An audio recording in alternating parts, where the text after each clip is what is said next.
আসসালামু আলাইকুম খালামুনি। ওয়ালাইকুম আসসালাম। কি সৌভাগ্য আমার! এ আমি কাদের দেখছি? আমার আম্মাজানরা আসছেন?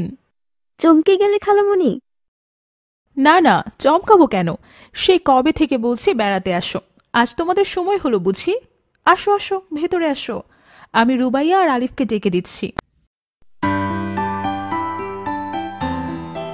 কে এসেছে আম্মি জান? ওফ আলিফ, তুমি এসে পড়েছো? দেখো তোমার খালাতো বোনেরা এসেছে। এসো, সালাম দাও। আসসালামু আলাইকুম নিশা আপু, সোফিয়া আপু। ওয়ালাইকুম আসসালাম। কেমন আছো আলিফ? আলহামদুলিল্লাহ, ভালো আছি। কি ব্যাপার আলিফ, তুমি আমাদের দিকে না তাকিয়ে নিচের দিকে তাকিয়ে কেন কথা বলছো? না মানে, তোমরা এরকম অদ্ভুতভাবে সেজেগুজে এসেছো কেন? আমি বেপর্দা মেয়েদের দিকে তাকিয়ে কথা বলি না। কেন? আমরা কি পর্দা করিনি? দেখছো না আমরা বোরকা পরে হিজাব পরে এসেছি। এগুলোকে পর্দা বলে না আপু। তোমরা জানো না, রাসূল সাল্লাল্লাহু আলাইহি ওয়াসাল্লাম বলেছেন যে নারী এমন পোশাক পরে যা শরীরকে আবৃত করার পরিবর্তে আকর্ষণীয় করে তোলে, তারা জান্নাতে প্রবেশ করবে না। এই বোরখায় তোমাদের শরীর আবৃত হয়নি, তা কি তোমরা দেখছো না?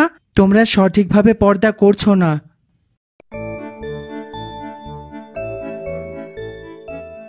আরে আরে, কি হয়েছে এখানে? আসসালামু আলাইকুম রুবেয়া আপু, কেমন আছো তুমি? ওয়ালাইকুম আসসালাম। আলহামদুলিল্লাহ, আল্লাহর রহমতে অনেক ভালো আছি। তোমাদের কি খবর? খালামণি খালাজি কেমন আছেন? আছে ভালোই তারা। আলিফ, বোনেরা আসতে না আসতেই তর্ক বাঁধিয়ে ফেললে। তর্ক করছি না তো আপু। দেখো না আপু, তুমি কি সুন্দর ঢিলে ঢালা পোশাক পরেছ, আর ওদেরকে দেখো কি পরেছে। আচ্ছা আচ্ছা, ঠিক আছে, আমি ওদেরকে বুঝিয়ে বলবো। এখন তুমি যাও, আমরা মেয়েরা একটু গল্প করি। ঠিক আছে আপু। খালামণিকেও নিয়ে আসতে নিশা। আর বলো না, আম্মু আব্বুর সাথে আসা খুবই বোরিং। সারাদিন এটা করো না ওইটা করো না, তাই আমরা একাই চলে এসেছি। তারা বিকেলে আসবে। এভাবে বলতে হয় না সোফিয়া। আর আলিফ যেটা বললো সেটা সত্যি ভাবার বিষয়। আপু, তুমিও? ভেবেছিলাম তুমি অন্তত ওদের থেকে স্মার্ট। এটা স্মার্ট আনস্মার্টের কথা না বোনেরা আমার। আমরা মুসলিম নারী, আর পর্দাই আমাদের পরিচয়। আমাদের দেহ আমাদের জন্য খুবই গুরুত্বপূর্ণ নিয়ামত। আর এই দেহ প্রদর্শন নয়, বরং হেফাজত করতে হয়। তোমরা যে পোশাকটা পরেছো তাতে সত্যি তোমাদের ফ্যাশন হলেও পর্দা কিন্তু হচ্ছে না। প্লিজ আপু, বেড়াতে এসেছি, শান্তিমতো বেড়াতে দাও। তুমিও কেমন যেন হয়ে গেছো। আচ্ছা আচ্ছা, এখন যাও, ফ্রেশ হও। আমি জানের সাথে রান্না বান্নায় সাহায্য করি।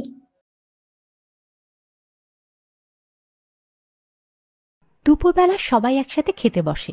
সবার প্লেটে খাবার। মাঝখান থেকে সুফিয়া খাবার রেখে দাঁড়িয়ে পড়ে। আমি আর খাবো না, আমার খাওয়া শেষ। এ কি সোফিয়া, তুমি তো অর্ধেক খাবারও খাওনি। খাবারটা অন্তত শেষ করো। জোর করো না রুবেয়া আপু, ও এমনই সবসময় খাবার নষ্ট করে। খেতে যখন পারো না, তখন প্লেটে অল্প অল্প খাবার নিলেই পারো সোফিয়া আপু। তুমি জানো না, অপচয়কারী শয়তানের ভাই। আলিফ, তুমি বড্ড পাকা ছেলে। কথায় কথায় তোমার খালামুনির মতো জ্ঞান দাও। আচ্ছা আচ্ছা, ঠিক আছে, আর খেতে হবে না। নষ্ট তো হয়নি, আমি খেয়ে নেব। তোমরা যে যার খাবার শেষে একটু হাঁটাহাঁটি করো। আমি এখন হাঁটাহাঁটি করতে পারবো না, খুব টায়ার্ড লাগছে, শুয়ে পড়ব। না মা, রাসূল সাল্লাল্লাহু আলাইহি সাল্লাম আমাদের শিখিয়েছেন খাওয়া দাওয়ার পর একটু হাঁটাহাঁটি করলে খাবার হজম হতে সুবিধা হয়। হ্যাঁ সোফিয়া, খালামণি ঠিকই বলেছেন। আর আমরা কিন্তু বিকেলে বাইরে ঘুরতে যাব খালামণি। ঠিক আছে মায়েরা, রুবাইয়া তোমাদের নিয়ে আসরের নামাজের পর ঘুরিয়ে নিয়ে আসবে। আমিও যাব আম্মি জান। ঠিক আছে বাবা, বোনদের দেখে শুনে নিয়ে যেও। এখন চটপট খাবারটা শেষ করো সবাই। বিকেলবেলা সোফিয়া নিশা সেজেগুজে রেডি। তারা বাইরে ঘুরতে যাবে। রুবাইয়াও রেডি, তবে রুবাইয়া বোরখার সাথে হিজাব আর নিকাব দিয়ে মুখ ঢেকেছে। রুবাইয়া আপু, দেখো, এই যে আমরা রেডি। আপুরা, তোমরা আবার সেই উদ্ভট সাজ সেজেছ। যাও, আমি তোমাদের সাথে যাবই না। হ্যাঁ সোফিয়া, তোমাদের সাজ পোশাক আমারও পছন্দ হয়নি। যাও, পাল্টে এসো। আর তাছাড়াও আমরা বাইরে যাচ্ছি, সেখানে কত শত পরপুরুষ থাকবে। কিচ্ছু হবে না আপু, চলো তো তুমি। আর এছাড়া আমরা অন্য কোনো ঢিলেঢালা পোশাক আনিনি। কি আর করা, চলো। আলিফ ভাই, আমার রাগ করে না। তুমি না বলেছিলে বোনেদের গার্ড করবে, তাহলে এখন যাবে না কেন বলো? চলো। বাসা থেকে বের হয়ে সবাই রিক্সা স্ট্যান্ডে যায়, আর রিক্সাওয়ালা রুবাইয়াকে জিজ্ঞেস করে, কোথায় যাবেন খালাম্মা? দেখলে আপু, তোমার বেশভূষার কারণে রিক্সাওয়ালাটাও তোমাকে খালাম্মা বানিয়ে দিল।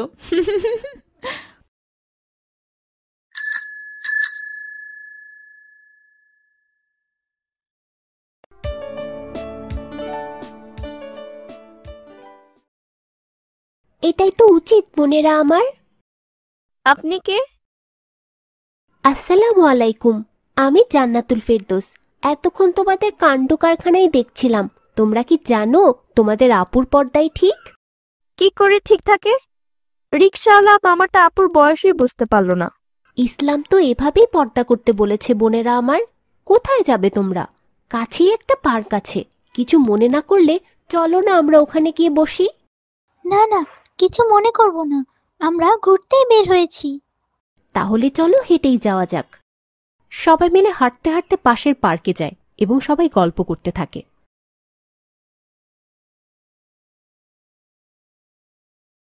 শোনো বোনেরা আমার, সূরা আন-নূরের ৩১ নম্বর আয়াতে মহান আল্লাহ আমাদের দৃষ্টি সংযত করতে এবং লজ্জাস্থান রক্ষা করতে বলেছেন। স্বাভাবিকভাবে যা প্রকাশিত হয় তা ব্যতীত আর কোনো সৌন্দর্য প্রকাশ করতে তিনি নিষেধ করেছেন। এছাড়াও ওড়না দিয়ে আমাদের বক্ষদেশ আবৃত রাখতে বলেছেন। এর দ্বারা তোমরা কি বুঝলে? তোমাদের আপুর পর্দাই ঠিক। নিজেদের দিকে একবার তাকিয়ে দেখো, তোমাদের বোরখার নিচে কি পোশাক আছে তাও দেখা যাচ্ছে। আশা করি তোমরা আমার কথার মূল্যায়ন করবে। কেমন? আজ আসি তাহলে।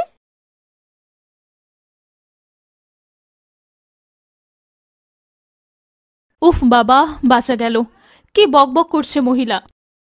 ছি সোফিয়া আপু, আমার মনে হচ্ছে তোমাকে ইবলিশ শয়তান পুরোপুরি কবজা করে নিয়েছে, তাই ভালো কথাও ভালো লাগছে না তোমার।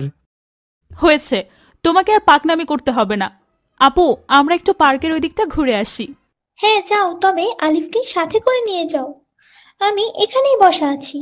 আর খেয়াল রেখো, একটু পরেই মাগরিবের আজান হবে। আমার বাসা গিয়ে নামাজ পড়বো। সোফিয়া, নিশা ও আলিফ হাঁটতে হাঁটতে পার্কের অন্যদিকে চলে যায় এবং সেখানে দুজন বখাটে ছেলের সাথে দেখা হয়। হাই সুন্দরী, কেমন আছো? এই, আপনারা কারা? পথ ছাড়ুন। পথ তো ছাড়বই সুন্দরী, তার আগে একটু আলাপ করে নেই। কি ঝাক্কাস লাগছে তোমাদের। এলাকায় নতুন নাকি? আগে তো কখনো দেখিনি। এই ছেলেরা, আমার আপুদের বিরক্ত করছো কেন? এই যে লিলিপুট, বেশি রংবাজি করো না। দেখছো না কথা বলছি? দাঁড়িয়ে শোনো, না হলে চলে যাও। প্লিজ আমাদেরকে যেতে দিন। দেব দেব সুন্দরীরা, তার আগে চলো না একটু কফি খাই। আলিফ, তুমি তাড়াতাড়ি যাও আর সবাইকে ডেকে নিয়ে আসো। যাচ্ছি নিশা আপু, তোমরা এখানেই থাকো। আলিফ রুবাইয়াকে খুঁজতে খুঁজতে আগের জায়গায় যায় আর রুবাইয়াকে সবকিছু খুলে বলে। তারপর আলিফ আর রুবাইয়াকে আসতে দেখে বখাটে দুটো ভয় পায়। এই মামা, মনে হয় ওদের মা আসছে রে, কেলেঙ্কারি হয়ে যাবে। চল চল চল, পালাই পালাই।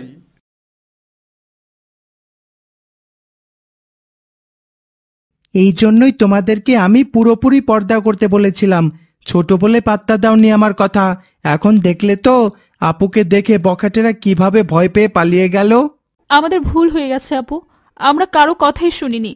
এখন থেকে আমরা বাইরে চলাফেরা করলে পরিপূর্ণ পর্দা করে চলবো।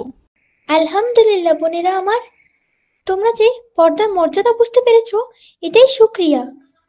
আজকের কথা মনে থাকে যেন। এখন তাড়াতাড়ি বাসায় চলো, ওদিকে খালামণি খালুজি বোধহয় চলেই এসেছেন।